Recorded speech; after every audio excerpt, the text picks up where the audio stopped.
On June 22nd, Apple are expected to announce to the world that they plan to move away from Intel CPUs to their own. The thing is, that in itself isn't major news. The huge shift comes from a change in architecture.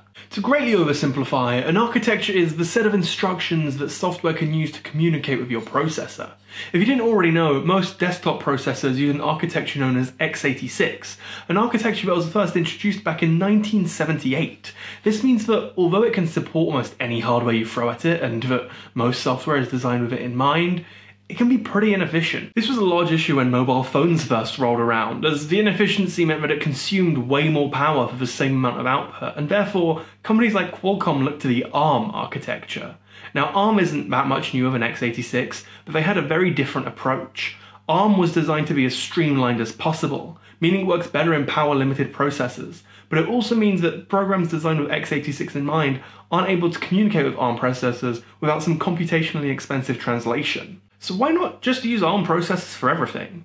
The initial issue was scaling. Just because something is designed to run really well with only a little power doesn't mean that throwing more power at it will make it run faster. And to some extent, the inverse is true of x86. If you take away too much power, it loses its efficiency.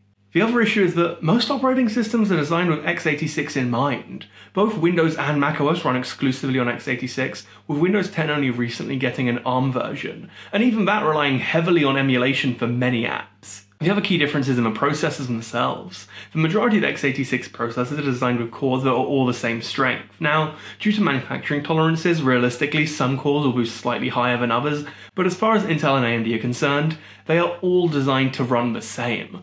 This means that if you have a threaded workload, or a workload that uses more than one core, you can have much better scaling.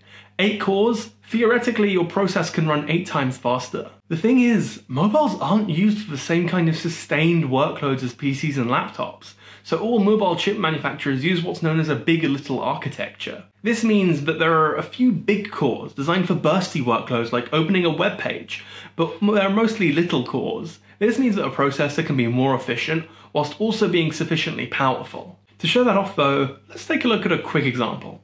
The Qualcomm Snapdragon 865 has 8 cores, with 4 big and 4 little. Out of those 4 big, the best one is overclocked even further to 2.84 GHz, whereas the other 3 run at 2.4 GHz. The 4 small cores then run at 1.7 GHz. Looking at a Geekbench score, we see that it has a single core score of 891. If all the cores were the same as the big one, we'd expect the multi-core score to be approximately 7,000, assuming perfect scaling, but it's actually 3,253. On the other hand, the Intel Core i7-1068 NG7 has 4 cores, all running at a theoretical boost of 4.9 GHz. The single core score is 949, whereas the multi-core score is 2,298. There are a couple of factors at play here. Firstly, Intel CPUs will boost the speed of individual cores when there's a single core task. So although the single core could theoretically run at 4.9 GHz, when all cores were running it was at 3.8 GHz. And the other thing I didn't mention was power consumption. The Snapdragon 865 has a thermal design power of 5 watts, whereas the i7 that was benched had its TDP set to 10 watts and can be configured as high as 25 watts. Now, it is worth mentioning that this is one benchmark, and it speaks to nothing of the actual day-to-day experience of using either one of these chips, but it should provide a nice ballpark estimate of the kind of performance you can expect. In fact, the single core score tends to be the better thing for determining day-to-day performance because a lot of regular tasks are single core. Okay, so with all of that out of the way, let's take a look at how this affects Apple, and using their previous transition from PowerPC to Intel, how this could potentially go down.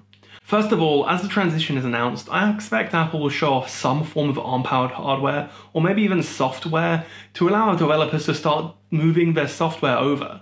The first consumer hardware isn't expected to be released until 2021, but I very much expect they'll start from the low end and work their way up the stack.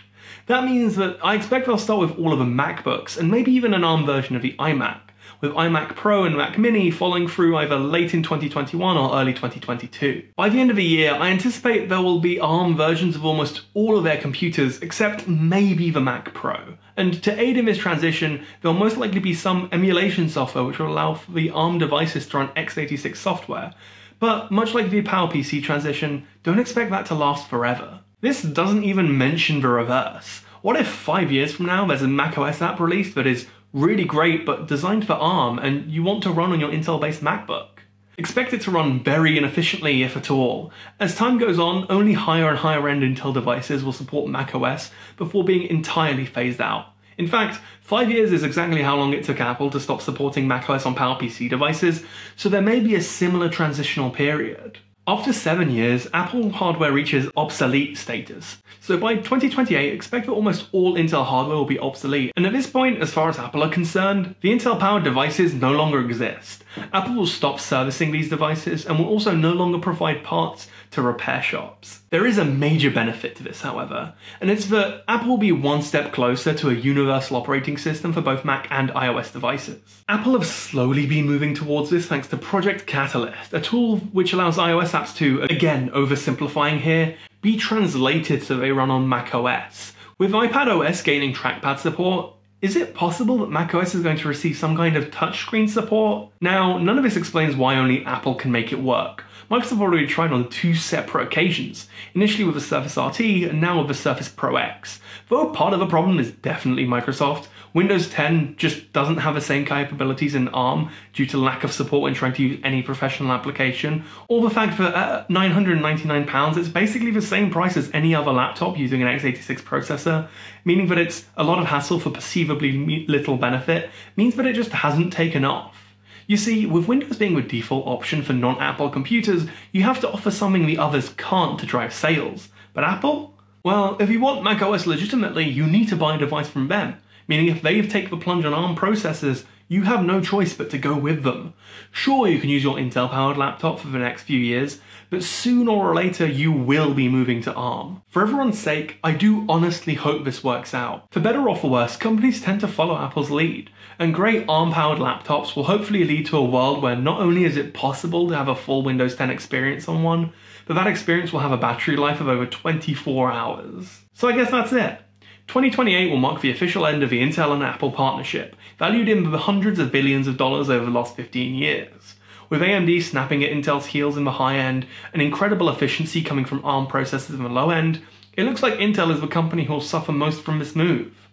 Thanks to data compiled by Reddit user Ingrabor, we can take a look at revenue from MindFactory, a German computer parts retailer that shows in the last year revenue split for AMD versus Intel has gone from approximately 50-50 a year ago to 85% in AMD's favour.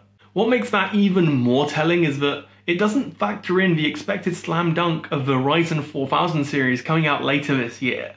So what do you think? Will you be all aboard the ARM train come 2021?